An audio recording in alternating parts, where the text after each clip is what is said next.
Assalamualaikum warahmatullahi wabarakatuh. Selamat datang, selamat berjumpa kembali bersama saya di channel Teguh Gusto. Bagaimana kabarnya teman-teman semua? Saya doakan semoga baik-baik dan sehat-sehat saja ya. Dan bagaimana dengan alur cerita dari film Elysium? Mudah-mudahan bisa bermanfaat atau minimal memberikan hiburan bagi teman-teman dimanapun berada. Kali ini kita akan membahas alur cerita dari film yang diangkat dari novel Prancis. Snowpiercer adalah film fiksi ilmiah Korea Selatan dan Ceko yang rilis di tahun 2013. Disutradarai dan ditulis oleh Bong Joon-ho serta dibantu oleh Kelly Masterson. Film ini dibintangi oleh sederetan aktor dan aktris ternama seperti Chris Evans, Tilda Swinton, Song Kang-ho, John Hurt, dan Ed Harris. Berkisah tentang nasib manusia di masa depan setelah terjadinya bencana besar yang menyebabkan musnahnya seluruh kehidupan di muka bumi. Pasti pada penasaran kan? Bagi teman-teman yang sudah menonton filmnya atau sudah menonton rekapannya di channel lain, sangat disarankan untuk menonton lagi. Karena siapa tahu, kalian akan mendapatkan pengalaman yang berbeda dari channel ini. Baik, daripada berlama-lama, mari kita langsung saja ke ceritanya. Film dimulai dengan sebuah penjelasan tentang kejadian di tahun 2014. Manusia melakukan penelitian untuk mengembangkan sebuah formula bernama CW7 atau CW7 sebagai pendingin buatan untuk mengatasi pemanasan global. Tidak ada yang menyangka, beberapa saat setelah peluncuran CW7 ke lapisan atmosfer, dunia menjadi beku dan memusnahkan seluruh kehidupan di planet bumi. 17 tahun kemudian, tepatnya di tahun 2031, seluruh umat manusia bertahan hidup di dalam kereta api bernama Snowpiercer. Dengan menggunakan energi tak terbatas, kereta yang dirancang oleh ilmuwan bernama Wilford itu tidak pernah berhenti sejak awal perjalanannya. Tetapi sangat disayangkan, walaupun telah melewati bencana besar, manusia masih saja membeda-bedakan status sosial. Orang-orang kaya mengisi di gerbong depan dengan segala fasilitas mewah untuk menopang kehidupan mereka. Sedangkan orang-orang yang tidak mampu ditempatkan di gerbong belakang yang hanya mendapatkan makanan berupa protein yang sudah diolah menjadi jeli. Tidak hanya kesenjangan sosial, terkadang para petugas diperintahkan untuk menculik anggota keluarga mereka, baik orang dewasa maupun anak-anak. Bahkan para petugas tidak segan-segan untuk menyiksa ataupun membunuh orang-orang yang berusaha menghalangi mereka. Karena sudah tidak tahan dengan perlakuan Wilford, Curtis, salah seorang penumpang gerbong belakang, merencanakan sebuah pemberontakan. Baru-baru ini dia sering mendapatkan pesan rahasia yang diselipkan di dalam makanan mereka. Selama ini Curtis hanya mendiskusikan pesan-pesan tersebut bersama Gilliam, seorang pria tua yang dianggap sebagai pemimpin oleh penumpang gerbong belakang. Kali ini, pesan yang diterima Curtis berisi sebuah petunjuk yang mengarahkan mereka ke seseorang bernama Nam Gung Min So, yaitu seorang yang bekerja sebagai ahli keamanan yang kini berada di dalam penjara. Pesan ini pun seolah mematangkan rencana Curtis bahwa mereka akan memanfaatkan 3 detik saat pintu-pintu gerbong terbuka untuk menerobos masuk ke gerbong penjara dan membebaskan Nam, si tukang kunci. Karena usia Gilliam yang sudah tidak memungkinkan, dia meminta Curtis memimpin misi pemberontakan itu. Tetapi tidak ada jawaban apapun dari Curtis, karena dia merasa tidak mampu memikul tanggung jawab tersebut. Keesokannya, Curtis dan kelompoknya mulai menjalankan rencana tersebut. Mereka semua mengumpulkan drum dari para penumpang dan menyusunnya hingga menjadi seperti pipa. Tiba-tiba saja para petugas mengubah jam makan menjadi lebih awal, sehingga mereka belum mengantisipasi hal itu. Demi mengamankan rencana mereka, Edgar memprovokasi para penumpang dengan menolak protein. Melihat suasana semakin rusuh, akhirnya para petugas pun mengarahkan senapannya ke penumpang. Sejak lama Curtis memperhatikan senjata yang dibawa oleh petugas. Dia yakin bahwa senapan itu tidak berpeluru. Ditambah lagi dengan ucapan Menteri Mason beberapa hari sebelumnya yang mengatakan bahwa senjata para petugas itu tidak ada gunanya. Maka inilah saatnya bagi Curtis untuk membuktikan ucapan Mason. Dia berjalan menghampiri salah seorang petugas dan menembakkan senjata petugas itu ke kepalanya.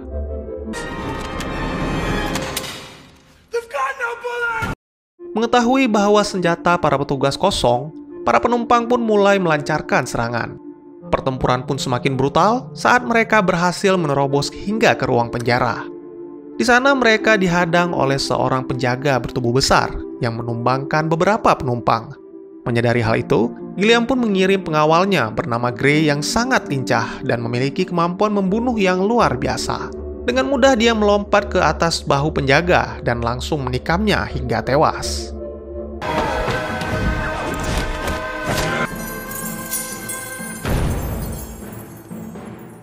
Dari tubuh penjaga itu pun mereka memungut beberapa kunci, yang salah satunya adalah kunci sel tahanan 6. Tak lama kemudian, Edgar pun berhasil membebaskan Nam yang ternyata tidak bisa berbahasa Inggris. Setelah memberikan alat penerjemah, Curtis langsung menjelaskan maksud dan tujuannya membebaskan Nam. Tetapi Nam malah melakukan perlawanan dan merebut kunci dari tangan Edgar. Lalu dia membebaskan satu tahanan lagi yang merupakan anaknya bernama Yuna. Akhirnya Nam pun menyetujui tawaran Curtis dengan bayaran 2 butir tronol setiap kali membuka pintu gerbong. Sesuai dengan yang dikatakan Yuna, gerbong pertama yang dibuka oleh Nam benar-benar kosong. Jika dilihat dari kondisinya, sepertinya penghuni gerbong itu telah melarikan diri. Di sana juga terdapat jendela yang membuat mereka bisa kembali melihat keadaan bumi setelah belasan tahun di dalam kereta, di mana bumi benar-benar dalam keadaan mati dan membeku. Di gerbong selanjutnya, mereka bertemu kembali dengan mantan penghuni gerbong belakang. Pria itu bernama Paul, kini dia bekerja sebagai pengendali mesin penghasil protein. Mereka pun bisa makan sepuasnya protein-protein yang masih hangat. Beberapa penghuni gerbong belakang, termasuk Curtis, menganggap protein itu adalah sampah. Karena merasa penasaran, Curtis pun mencoba memeriksa bahan baku dari makanan itu. Dan ternyata, protein itu dibuat dengan menggunakan serangga kecoa yang amat sangat menjijikkan. Curtis pun hendak menghajar Paul karena tega memberikan makanan itu kepada kaumnya. Lalu dia menemukan sebutir peluru yang berisi pesan bertuliskan water. Menurut pengakuan Paul, seorang misterius memintanya untuk memasukkan peluru-peluru itu ke dalam protein, tetapi dia tidak pernah mengetahui tujuannya. Curtis pun langsung menyerahkan pesan tersebut kepada Gilliam. Dan ternyata, maksud dari pesan itu adalah sebuah petunjuk untuk menguasai gerbong pengolahan air yang berada di beberapa gerbong di depan. Menurut Gilliam, dengan menguasai gerbong air, mereka bisa menguasai seluruh kereta. Bahkan, mereka tidak perlu menuju ke gerbong depan, karena bisa memegang kendali negosiasi. Beberapa waktu kemudian, Nam mengalami kendala saat membuka pintu gerbong. Hal itu membuat mereka kesal. Kali ini Yuna merasakan hal yang berbeda.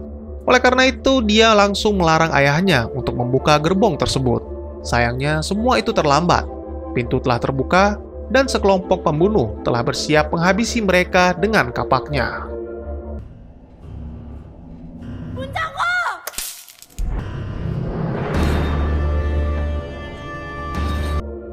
Pertempuran pun tidak dapat dihindari. Sebuah pertempuran demi memperjuangkan kaumnya yang ditindas oleh Wilford dan orang-orang kaya yang berada di gerbong depan.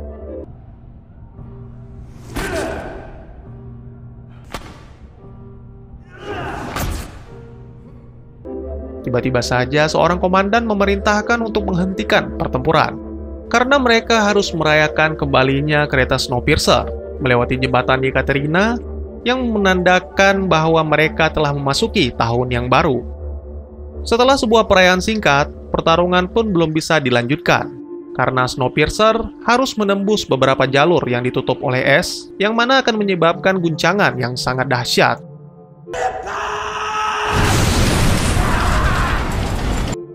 Secara mengejutkan, Nam muncul di tengah-tengah mereka dan membawa anaknya melihat ke arah jendela. Beberapa waktu kemudian, Menteri Mason muncul dan menghentikan pertempuran. Dia mengingatkan kembali bagaimana belas kasih Wilford kepada kaum miskin yang diberikan izin menumpang di gerbong belakang.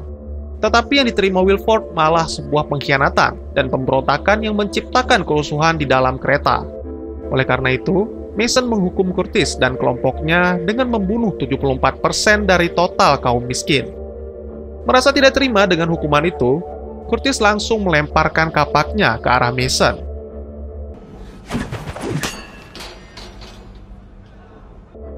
Oleh karena itu, Mason terpaksa memerintahkan pasukannya untuk membantai kelompok Curtis dengan menggunakan night vision. Karena menurut penjelasan Nem, setelah jembatan Yekaterina ada sebuah terowongan panjang yang akan membuat keadaan semakin sulit bagi kelompok Curtis. What? What did he say? He said you guys are fucked. Curtis dan pasukannya pun mulai terdesak. Tidak sedikit dari mereka yang mati karena tidak bisa melarikan diri ataupun melakukan perlawanan.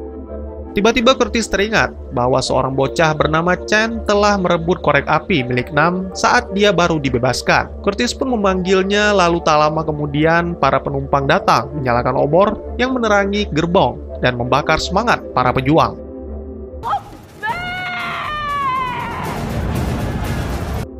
Melihat keadaan sudah mulai dikendalikan oleh kelompok Curtis, Mason pun berniat untuk melarikan diri. Lagi-lagi, Gray melesat ke depan dan membunuh Komandan Fuyu. Lalu dia melemparkan pisaunya ke arah Mason hingga Mason kesulitan berjalan. Mengetahui hal itu, Curtis langsung mengejar Mason. Walaupun Franco de Jonger mengancam akan membunuh Edgar, tetapi Curtis bersikap realistis bahwa walaupun dia tidak mengejar Mason, Edgar pasti akan dibunuh. Oleh karena itu, dia langsung menangkap Mason dan menghentikan pertempuran. Merasa gagal, Franco yang berhasil membunuh Edgar pun kembali mencoba peruntungannya. Tapi sayangnya, Yunai mengetahui niat Franco langsung menginjak sebuah tombak sehingga membuatnya tertusuk. Kini mereka berhasil menguasai gerbong yang berisi mesin pengolahan air. Gilliam memerintahkan para penumpang yang masih bertahan untuk membersihkan diri dengan air kemenangan. Beberapa waktu kemudian, Mason diinterogasi oleh Tanya tentang anaknya yang dibawa ke gerbong depan. Tetapi Mason menjelaskan, dia sama sekali tidak tahu menahu mengenai nasib anak-anak itu. Yang dia tahu bahwa setiap anak-anak yang diculik oleh wanita bernama Claude langsung dibawa ke gerbong Wilford. Karena menurut kabar, Wilford sangat menyukai anak-anak.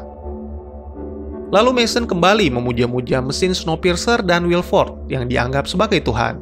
Dia merasa heran, mengapa penumpang gerbong belakang tidak pernah berterima kasih kepada Wilford yang penuh belas kasih. Emosi Curtis pun seketika meledak saat Mason menyinggung tentang kematian Edgar. Kalau saja Mason tidak mengantarkan mereka ke gerbong depan, sudah pasti Curtis akan mengiris lehernya. Saat malam hari, Gilliam memastikan keyakinan Curtis tentang rencananya menerobos ke gerbong Wilford. Karena menurut sejarah, pemberontakan kali ini adalah sebuah pencapaian yang jauh lebih baik dibandingkan yang dilakukan MacGregor dulu. Dan Gilliam merasa bahwa menguasai air sudah cukup membuat mereka merasa setara dengan para orang kaya di gerbong depan. Tetapi jika Curtis masih ingin melanjutkan perjuangan, Wilford berada di gerbong pintu berlambang W. Dan saat Curtis bertemu dengan Wilford, Gilliam menyarankan untuk memotong lidah Wilford agar Curtis tidak mendengarkan perkataannya. Keesokan paginya, Mason membawa mereka melewati beberapa gerbong, di mana ada perkebunan, akuarium, bahkan peternakan. Menurut penjelasan Mason, mereka sangat beruntung karena di awal tahun mereka bisa menikmati sushi. Tetapi tidak dengan Mason. Curtis yang kebetulan membawa protein dari gerbong belakang memerintahkan Mason memakannya, agar dapat merasakan bagaimana nikmatnya makanan di gerbong belakang. Selanjutnya mereka memasuki gerbong pendidikan, di mana anak-anak diajarkan tentang sejarah Wilford, mulai dari masa kecilnya hingga sukses membangun sebuah rel di seluruh dunia. Mereka pun diperkenalkan dengan monumen yang disebut Revolt of the Seven, yaitu 7 orang yang mencoba menghentikan kereta dewa. Karena gagal, mereka pun memutuskan untuk melompat keluar, yang berakibat mereka mati membeku. Nam menjelaskan kepada Yuna bahwa dia mengenal salah satu wanita dari 7 revolusioner. Wanita itu dulunya adalah seorang pelayan di gerbong depan. Karena berasal dari suku Eskimo, dia merasa sangat mengetahui tentang es. Oleh karena itu, dia mencoba melarikan diri dari kereta. Lalu seorang pelayan datang membagikan telur-telur dari Wilford hingga ke gerbong belakang. Di sini Curtis lagi-lagi mendapat pesan rahasia yang bertuliskan Blood. Tiba-tiba saja pelayan itu mengeluarkan senjata dan menembaki seluruh penumpang di gerbong belakang.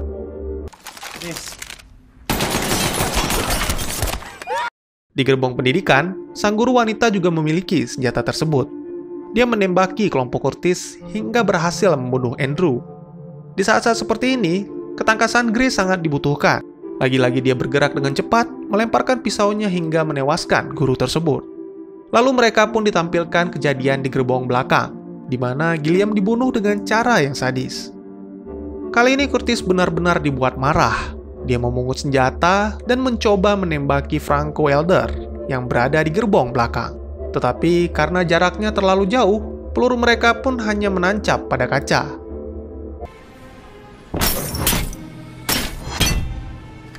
Setibanya di ruang sauna, Franco Elder berhasil membunuh Tanya dan Gray. Pria itu sangat tangguh walaupun bahunya tertusuk, tetapi dia masih sanggup bertarung. Hingga akhirnya dengan bantuan Nam, Curtis berhasil melumpuhkan pria sadis itu. Selanjutnya Curtis melewati gerbong yang berisi orang-orang yang sedang berpesta dan mabuk-mabukan dengan menggunakan minuman keras dan kronol. Nam dan Yuna pun memanfaatkan kesempatan ini dengan mengumpulkan kronol dari para penumpang itu.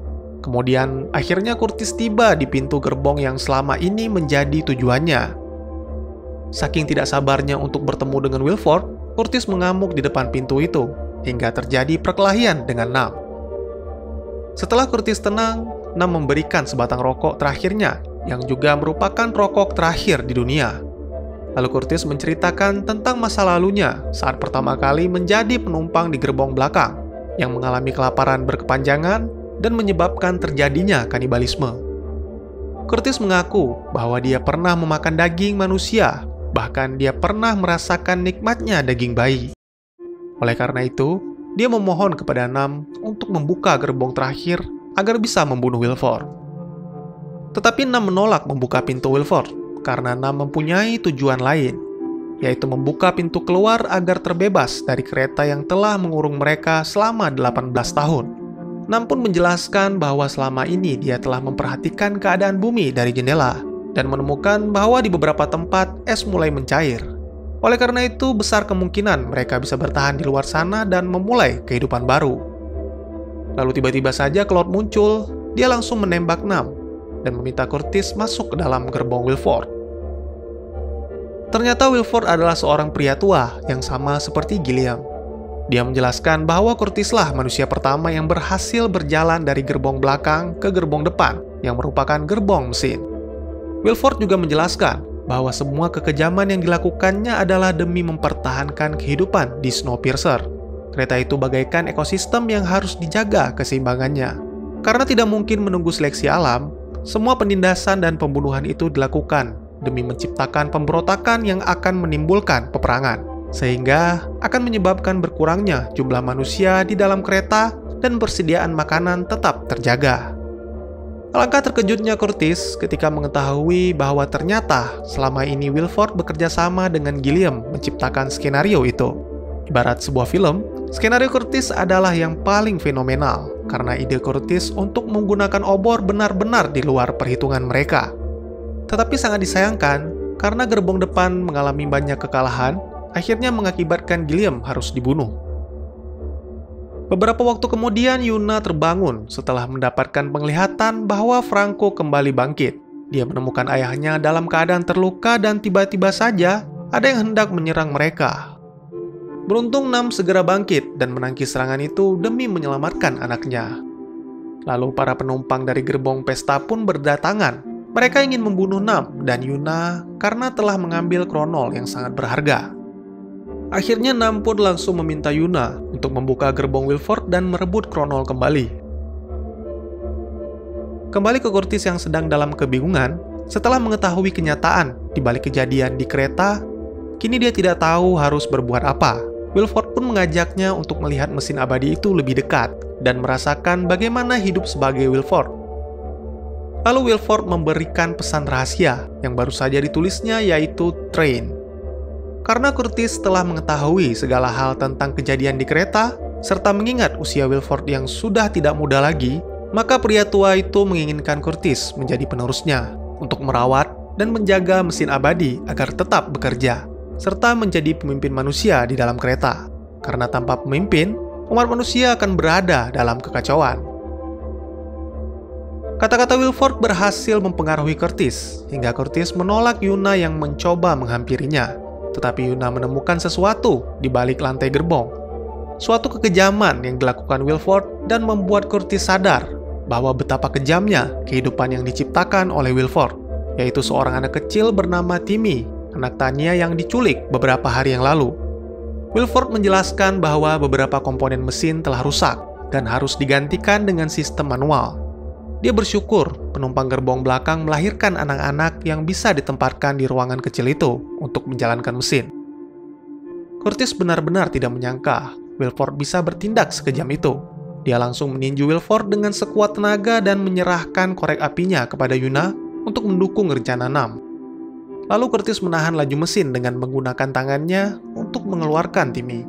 Tetapi mesin itu secara otomatis mengaktifkan tenaga cadangan dengan membangunkan Andy yang merupakan anaknya Andrew. Anak-anak itu terlihat tidak memperdulikan Curtis, seolah-olah mereka berdua telah dihipnotis. Karena mendapatkan tenaga tambahan, mesin kereta pun kembali bekerja hingga memutuskan tangan Curtis. Beruntung dia telah berhasil mengeluarkan Timmy dari sana. Sementara itu, Yuna berhasil menyalakan sumbu kronol untuk meledakkan pintu keluar. Dikarenakan pintu gerbong Wilford rusak, maka Nam dan Curtis pun memutuskan untuk mengorbankan diri dengan melindungi Yuna dan Timmy dari ledakan.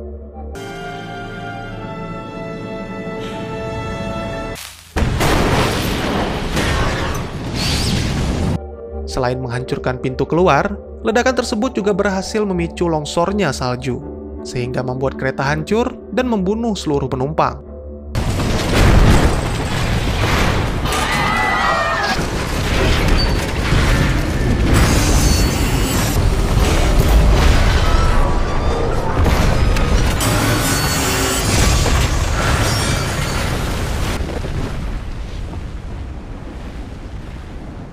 Film pun ditutup dengan menampilkan Yuna dan Timmy yang berhasil selamat karena dilindungi oleh Curtis dan Nam. Perjuangan dan pengorbanan itu tidak sia-sia karena ketika Yuna dan Timmy keluar dari kereta, mereka menemukan seekor beruang kutub yang menandakan kehidupan di bumi telah kembali. Bagaimanakah nasib Yuna dan Timmy selanjutnya? Mampukah mereka bertahan dan memulai kehidupan baru? Dan tamat. Bagaimana dengan alur cerita Snowpiercer? Apakah menarik? Menurut saya, Snowpiercer adalah sebuah film yang sangat fantastis, di mana kita diperlihatkan suatu gambaran dari pikiran manusia yang sebenarnya melakukan ataupun mengorbankan apapun demi mencapai suatu tujuan. Banyak sekali hal-hal yang perlu dijelaskan di film ini, tapi saya akan mengambil beberapa poin yang menurut saya lumayan penting dan tidak saya jelaskan di alur cerita. Oleh karena itu, mari kita masuk ke segmen penjelasan. Di film ini, seperti yang dijelaskan di awal, umat manusia melakukan penelitian untuk menemukan solusi dalam mengatasi permasalahan global warming. Maka dari itu, ditemukanlah sebuah formula bernama CW7.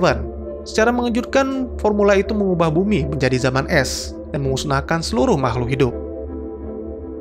Sejak kecil, pria bernama lengkap Joseph Wilford ini sangat menyukai lokomotif. Oleh karena itu, dia mempunyai sebuah cita-cita untuk tinggal di dalam kereta selamanya.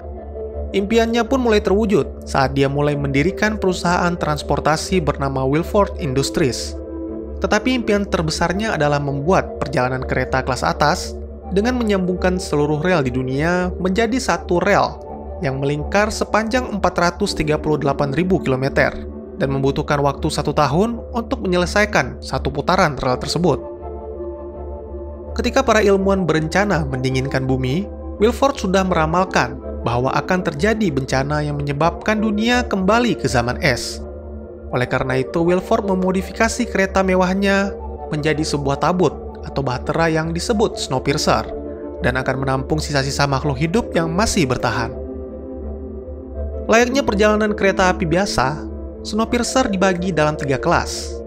Kelas atas yang berisi orang-orang kaya atau tiket VIP, kelas menengah berisi para petugas atau orang-orang yang bekerja untuk Wilford, dan kelas bawah yang berisi orang-orang miskin ataupun kriminal yang menumpang di Snowpiercer tanpa membayar. Karena Snowpiercer terlalu penuh dengan manusia, untuk menghemat persediaan makanan, Wilford memutuskan untuk membiarkan para penumpang kelas bawah di gerbong belakang mati kelaparan. Mereka tidak diberi makan ataupun minum hingga mereka minum dari kencingnya sendiri dan menjadi kanibal dengan memakan orang yang paling lemah di antara mereka. Hal ini berdasarkan penjelasan seorang gadis di gerbong pendidikan yang mengatakan bahwa penumpang gerbong belakang adalah pemalas yang meminum air kencingnya sendiri. Menurut cerita Curtis, suatu hari ada seorang pemuda yang tega membunuh seorang ibu yang baru saja melahirkan demi merebut bayinya. Beruntung bayi itu terselamatkan oleh pria tua yang merebut pisau dan memotong tangannya demi ditukarkan dengan nyawa si bayi. Ya, pria tua itu adalah Gilliam, sedangkan pemuda itu adalah Curtis yang telah membunuh ibunya Edgar. Tindakan pria tua itu pun berhasil memanusiakan kembali penumpang di gerbong belakang. Kini manusia tidak lagi saling membunuh, melainkan mengorbankan bagian tubuhnya untuk dimakan. Sebulan pun telah berlalu. Wilford masih terus menjaga keseimbangan jumlah manusia dan persediaan makanan makhluk hidup lainnya. Karena pertumbuhan jumlah serangga pengerat cukup tinggi di dalam kereta, Wilford memutuskan untuk menernaknya sebagai bahan baku protein yang akan dikonsumsi oleh penumpang kelas bawah. Sebulan kemudian, serangga tersebut siap dipanen, dan akhirnya pengurangan jumlah manusia di dalam kereta pun dihentikan. Tetapi tidak untuk penindasan, karena hal ini akan dibutuhkan untuk menciptakan skenario pemberontakan. Bersama Gilliam, Wilford sepakat melakukan kerjasama dalam menciptakan skenario itu demi eksistensi spesies makhluk hidup di dalam kereta. Mulai dari pemberontakan Revolt of the Seven di tahun 2017, kerusuhan McGregor di tahun 2028, hingga pemberontakan paling fenomenal di tahun 2032 yang dipimpin oleh Curtis. Semua itu adalah skenario yang diatur oleh Wilford dan Gilliam dengan sangat matang untuk mengurangi populasi manusia. Bahkan, setiap kali memberi makan, para penumpang kelas bawah diminta untuk berbaris agar bisa dihitung jumlahnya. Berikut beberapa skenario yang dijalankan Gilliam yang mungkin teman-teman tidak menyadarinya. Pertama, menjadikan dirinya sebagai pahlawan dengan mengorbankan tangan dan kakinya agar bisa memanusiakan kembali penumpang gerbong belakang sekaligus menjadi pemimpin yang bisa menginspirasi pemberontakan. Hal ini pastinya telah disepakati oleh Gilliam dan Wilford, karena rencananya adalah melakukan pemusnahan tanpa mengubah sifat manusia menjadi seperti hewan. Kedua, mengusulkan Curtis sebagai pemimpin.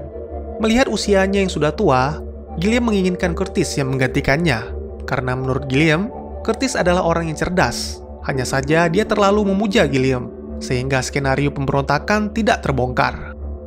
Terus kalau Curtis yang menggantikan Gilliam, yang menggantikan Wilford siapa bang?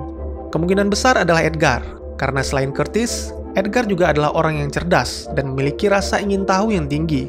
Buktinya Edgar mengetahui ada suatu kejanggalan di mana seorang ahli keamanan yang posisinya begitu penting bisa dipenjara. Ketiga, Gilliam mengetahui maksud dari pesan-pesan rahasia yang dikirimkan Wilford. Tetapi untuk pesan yang berisi tentang Nam, dia berpura-pura tidak mengetahuinya untuk menghindari kecurigaan Curtis. Keempat, ada sebuah scene saat penculikan Timmy dan Andy. Gilliam meminta Wilford untuk berbicara dengannya karena penculikan anak kecil tidak melalui proses kesepakatan. Tetapi menurut Mason, Wilford tidak punya waktu untuk berbicara dengan Gilliam. Padahal sebenarnya memang Wilford tidak pernah datang ke gerbong belakang, melainkan hanya berbicara menggunakan telepon rahasia yang tersembunyi di balik dinding. Dan setelah dijelaskan bahwa tujuannya adalah untuk mengganti part mesin yang rusak, Gilliam pun terpaksa menyetujuinya. Kelima, ada sebuah scene di mana Gilliam memastikan niat Curtis untuk melanjutkan pemberontakan setelah menguasai gerbong air.